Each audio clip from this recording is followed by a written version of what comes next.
Also, we're looking at setting up the fully fledged Department for Children, where we will have a director for children as well as officers, child welfare officers dedicated to the work of looking after children. So currently we have our welfare officers who take care of both adults and children. Now we will demarcate that so that you have better service delivery for our people, so that we have social welfare officers who look after the adults, and then we have the child welfare officers who will be trained to look after children at risk and children in conflict with the law. We're also looking at strengthening our legislative mandate when it comes to child protection and child justice.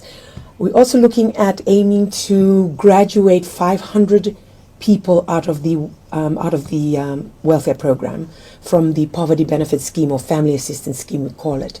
So we hope to graduate them out this year, in the next year. We've started off with 10 recipients who are from the heart homes as well as our single moms who have been on the welfare program but have gone through the APTC program for 12 weeks where they've been trained as engineers.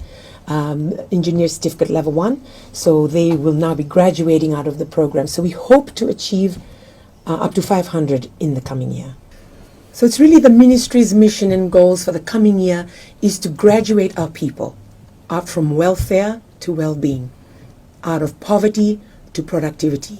And we just want to put our people to work. So let's get to work. I believe the opinion really needs to come from the public about how we as a government are performing. So I'd like to see a survey of some sort or a poll.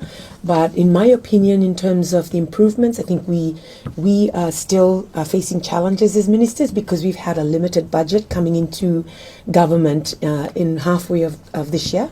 And we have adopted a previous budget. For example, by the time I got to May this year, I was still dealing with the previous government's budget.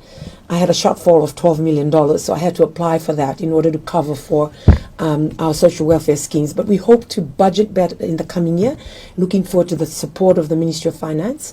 But I think overall, people feel good about having their freedom of speech, the ability to express themselves, the ability to be able to openly criticize the government now and to give positive feedback, which helps me as a minister and which helps all of us as a coalition government. And I congratulate the Prime Minister and the coalition government for the progress so far.